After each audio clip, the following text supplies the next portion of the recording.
Senhor esteja convosco. Ele está no meio de nós. Proclamação do Evangelho de Jesus Cristo segundo Mateus. Glória a vós, Senhor.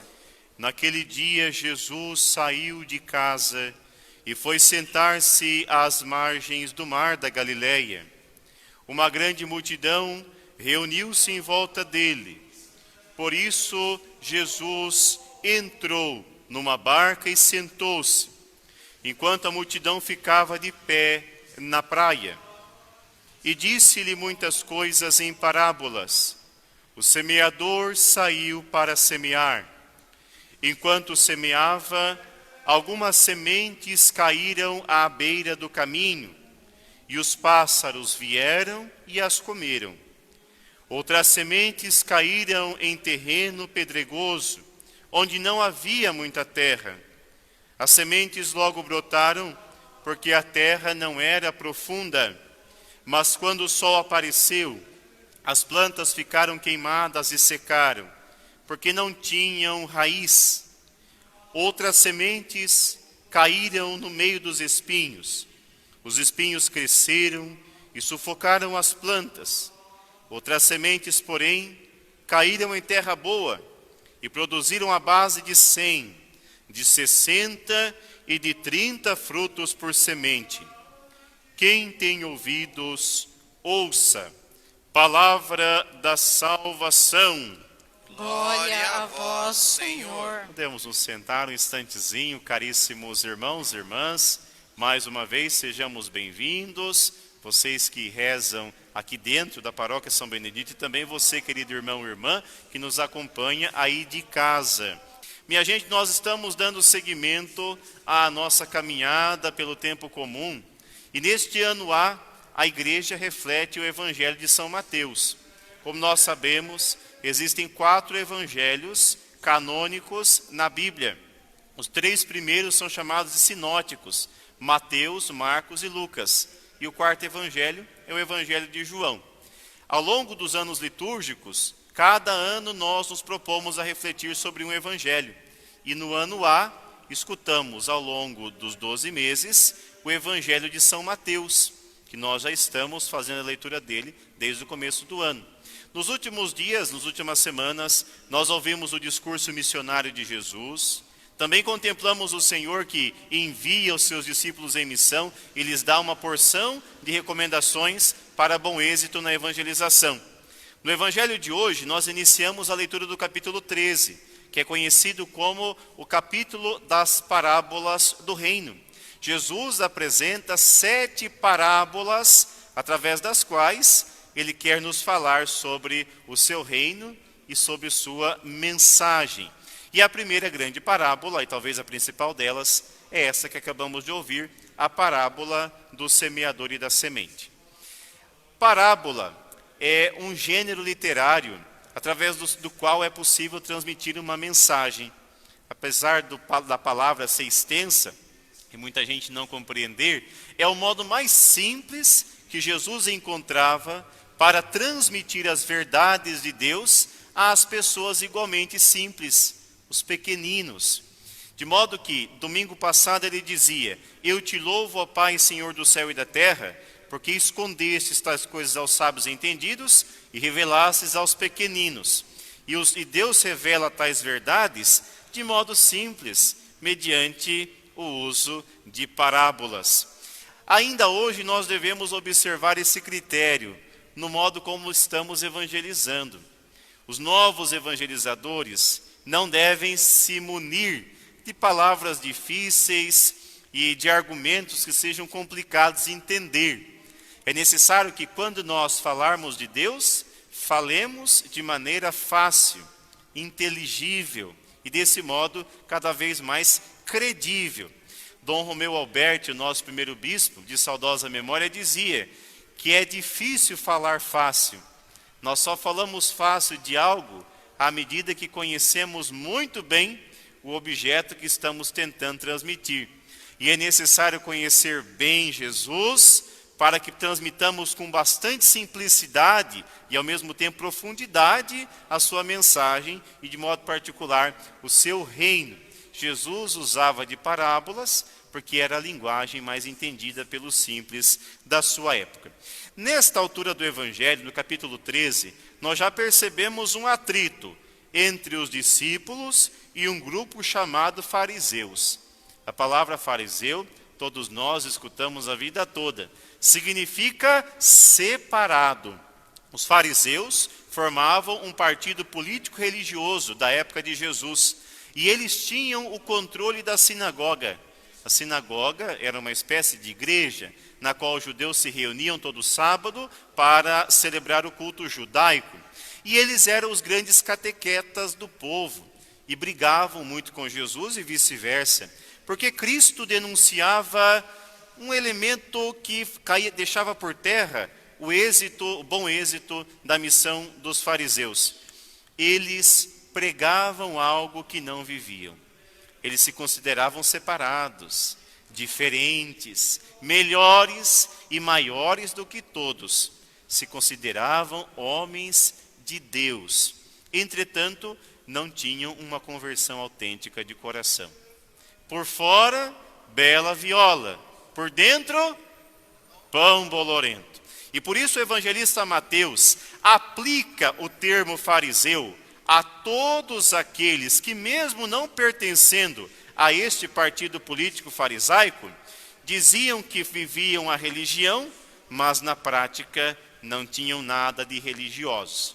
E do mesmo modo nós, que hoje fazemos a leitura do Evangelho de Mateus, também devemos nos questionar se no nosso modo de ser não estamos agindo como um bando de fariseus, falando de Jesus, até mesmo vivendo de certo modo preceitos religiosos, mas no nosso dia a dia muito aquém da conversão que o Senhor deseja. A parábola que nos foi contada é a parábola do semeador, e ela inicia de um modo muito estranho, nos moldes modernos. Diz que o semeador saiu para semear, e lançou a semente à beira da estrada, lançou a semente em meio aos espinhos, em terreno pedregoso e também em terra boa. Aqueles que entendem de plantação aqui, e existem vários que passam a vida plantando e lutando no campo, sabem que a gente não planta em qualquer lugar. Antes de plantar, a gente precisa de um terreno que seja de fato plantável. É necessário às vezes reforçar a terra com adubo, com calcário, é necessário arar a terra, criar sulcos na terra para não se desperdiçar a semente. A grosso modo, podemos até pensar que esse aqui é um mau semeador. Ele não sabe onde semeia, ele desperdiça muita semente. Mas esse semeador é o próprio Deus. E Deus não escolhe o terreno que semeia. Ele semeia igualmente em todos os corações. De modo que ele não escolhe apenas os católicos ou os cristãos para semear a sua palavra, mas todas as pessoas do mundo, todos os seres humanos, trazem dentro de si uma semente do verbo, uma semente de Jesus Cristo. Por isso todos são passíveis de verdadeira conversão. Não apenas nós que somos católicos, mas todo ser humano nasce com essa semente do verbo, porque o semeador não escolhe o coração que lança a semente. Aí nós pensamos o seguinte, olha, se em todos os corações existe a semente de Jesus, por que é que em alguns essa semente floresce e dá frutos, e em outros essa semente permanece morta ou simplesmente dormente? Aí está a diferença do terreno. Porque em alguns corações existe uma quantidade maior de espinhos. Outras, existe uma quantidade maior de pedra. E em outros, evidentemente, existe um pouco mais de terra boa. É por isso que Cristo fala, então, desses 4 tipos de coração. O primeiro, à beira da estrada, é o coração duro. A estrada de terra, ela é pisada demais, ela é batida. Por isso, quando cai a semente, dificilmente ela penetra com facilidade. Antes de que ela se enterre, então vem um pássaro, rouba a semente e leva embora. É a terra da beira do caminho. É um coração pisado, um coração endurecido. O segundo terreno é o coração inconstante. Se entusiasma fácil, mas também facilmente desiste. né, o pessoal não fala do termo fogo de palha? É uma coisa que apaga rápido demais, né? Começa aquele entusiasmo que parece que a gente vai mudar o mundo. Lá pelas tantas apaga o fogo e acaba toda a nossa empolgação. Esse é o coração raso, que tem muita pouca terra. A palavra até começa a germinar, mas não consegue criar raiz e por isso ela morre. O terceiro tipo de coração é o coração inquieto. Ele é sufocado pelas preocupações, por conta dos bens, às vezes até mesmo por causa do trabalho, por causa das vicissitudes do tempo, dos problemas da vida. É o coração que não se entrega a Jesus, não o acolhe, ou às vezes o acolhe, só que não tem coragem de doá-lo. Talvez seja o coração daquele que fala: olha, padre, o dia que eu me aposentar, aí sim, eu vou ser um bom evangelizador, daí eu vou na igreja, eu vou trabalhar nas festas, eu vou ser até dizimista quando eu me aposentar. E eu creio que Deus, ouvindo isso de nós, Ele até dá risada e fala: e quem disse que você vai viver tanto assim? Né? Quanta gente não chega a essa idade? Portanto, o tempo de nós evangelizarmos é o agora. E para que isso seja possível, é necessário que nós deixemos as inquietações da vida de lado. E também o quarto tipo de terreno, o quarto coração, é o coração bom. Aquele coração onde a semente cai, ela aprofunda, enraiza, cresce, floresce e produz muito fruto.